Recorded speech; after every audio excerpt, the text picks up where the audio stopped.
Ladies and gentlemen, non-binaries, here's your boy once again, you will rev. Once again here at Nola Motorsports at Girdlife 2020 Bayou Bash. I'm joined by Spencer.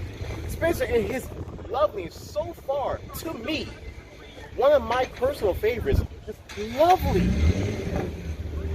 don't mind the sound of the back. This lovely S14, and just look at this basket real quick. This is basket. Like Keith Lee, bask in this glory, and just look at it. Just look at it. All right, enough looking. Now we're talking. Spencer, give us a quick little breakdown of your car, real quick. Okay, so it's a '96 chassis. It's still a Zinke. Still uses a KA engine. That's been that's been in there like since the start of this car, so about 10 years or so. I've been running built KAs, turbo KAs for basically the whole time this car's been around and the previous cars. This car's built pretty far along. I'd call it a pretty high level Pro-Am car or close to a Pro 2 level car. It's full tube front, tube rear, fiberglass, full fiberglass rear. From the 2F panels in the rear, so if those get smashed, it's easier to replace. Full AIM data acquisition and nice interior, and just try to keep it clean. Now you say Pro 2 Pro-Am, can you elaborate on that a little bit? Well, the order of drivers would be Pro 1 at the top. Pro 2 is the group that runs underneath Pro 1, and they campaign with them in FD. And then Pro-Am, there's several Pro-Am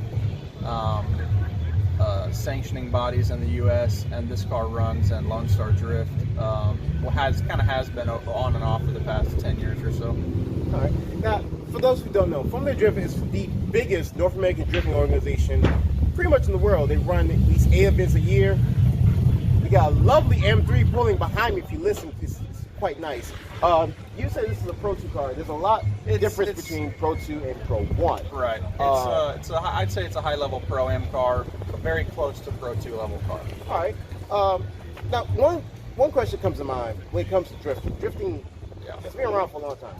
We all have watched or read the Drift Bible. We all know best motoring, hot version, all of that. And drifting has evolved so much from back then where it was 180, 300 horsepower cars with very little angle, to now we're looking at near 1,200 horsepower cars with stupid amount of angle. And I get this question asked a lot of times: is drifting even drifting anymore? Do we still have the purity of drifting? Because you have guys like you who have just a beautiful basic car, and you have other drivers who have monsters like twin turbo supercharged R35s. Yeah.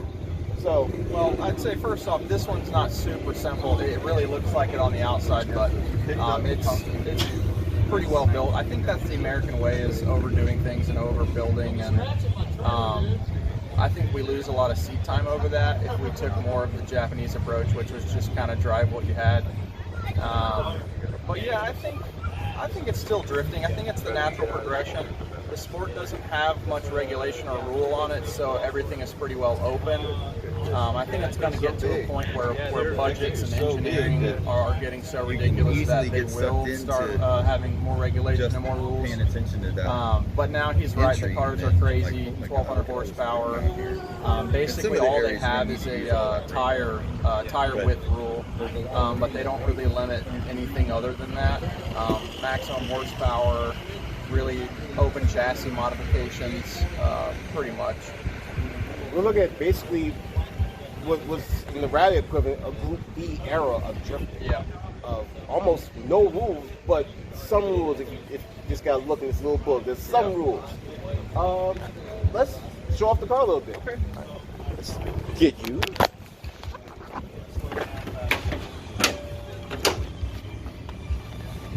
So I don't know what your That's just. And is that the exhaust out the hood? That's just the wastegate there. Yeah, it runs a 38 millimeter wastegate out of the hood.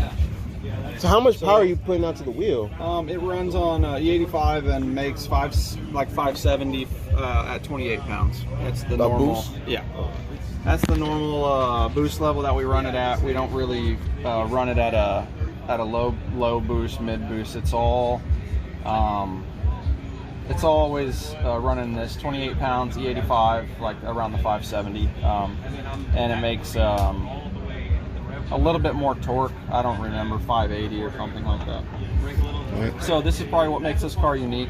This is a KA. This is what came in the car. Most people swap in basically anything else, SR, JZ, LS, RB. I like these motors. I've had good luck with them basically since I was in high school, and I just really have no reason to get rid of it.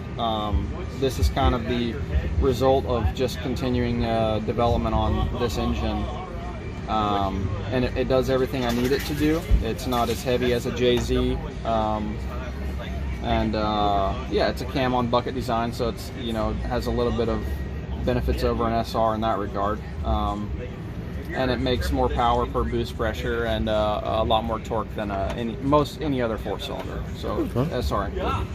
So that's why it's in here. Really just a numbers game. Makes a lot of horsepower, doesn't weigh a bunch. It uses a Z32 transmission and a stock R200 differential with LSD. Okay. So nice, so nice. How much does it weigh? This car weighs around 2,500. 2,500 pounds with nearly 600. So Yeah, you have a yeah. good power to weight ratio. Is it? Do you know how much the weight balance is? Is it like a 44, 45, 50, 50? It's actually pretty close. Probably like 51 and a half front. Yeah, probably like 51 and a half front. It's pretty good. I mean, we try to keep some weight in the rear over the rear axle. I'll go ahead and show you the rear.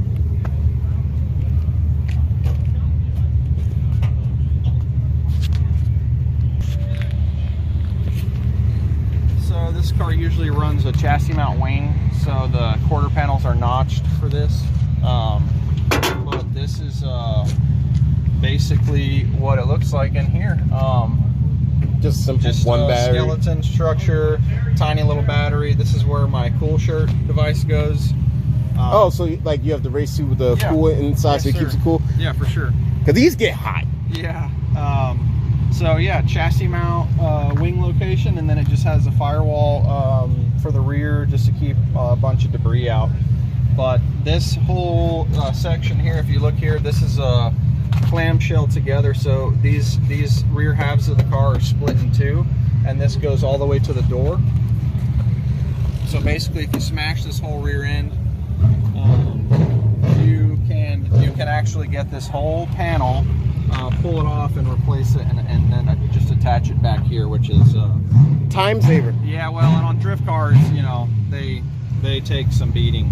Some Absolutely. abuse. We just saw it, Texas. Fucking Forsberg had a whole side missing, catching fire. And he still was just like, I'm going. Yeah. So we'll go around here. This is the interior. Pretty simple. Just switch panel, aim dash. That has all the data and warning systems, and yeah, just try to keep it real clean. Try to keep the wiring clean. It's got a base coat, clear coat on the interior. So we paint the whole, paint the whole car. It gets beat up, it gets abused, but this car is a workhorse, and I do try to keep it clean, but I definitely don't. I don't drive it easy. It gets driven hard. Well, it's a drift car. It's not meant to be, eased. Yeah, we actually road race this car as well. It's pretty fast. It's pretty fast around a road course. What tracks have you been to? We do, so I'm from Texas, so we do Motorsport Ranch. We'll do like Eagles Canyon, Texas Motor Speedway infield. Really, those are the home base tracks for us. Okay. Well, Spencer, I thank you for your time and your beautiful fucking car. Is there any social medias you want to plug? Any sponsors, anything like Well, that? my business is called DashBulit, DashBuilt, one word. That's on the shirt here. That's fabrication and road race shop I run in Fort Worth, Texas. So check us out. We build some cool stuff. A lot of fabrication. So yeah, that's the Instagram and Facebook. All right. Well, Mr. Spencer, I thank you for your time. Thanks. All right, catch y'all on the next one. See ya. Whoop.